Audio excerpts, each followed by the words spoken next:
No, pero los tengo que estar subiendo los videos por partes para subirlo a Facebook, porque esto la neta sí está mega impresionante, ¿eh? Nunca había visto tantas motos de esta magnitud y seguramente faltan muchos más.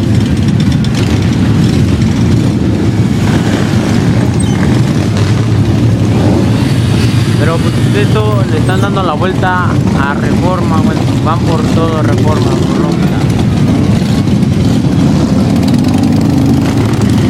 Camarógrafos de todas partes se están grabando esto.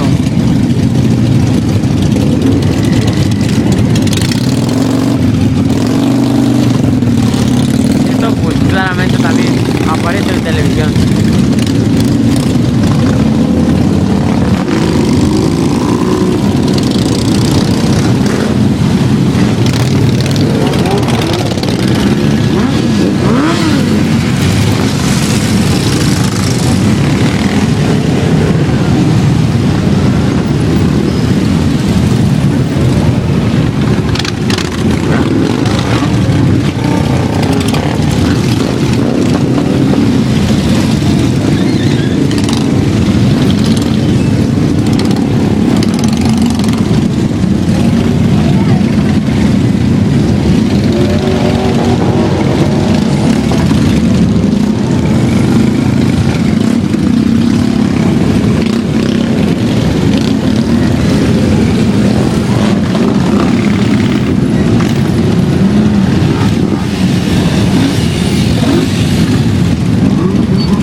Claro que también participan todos, señores, todos.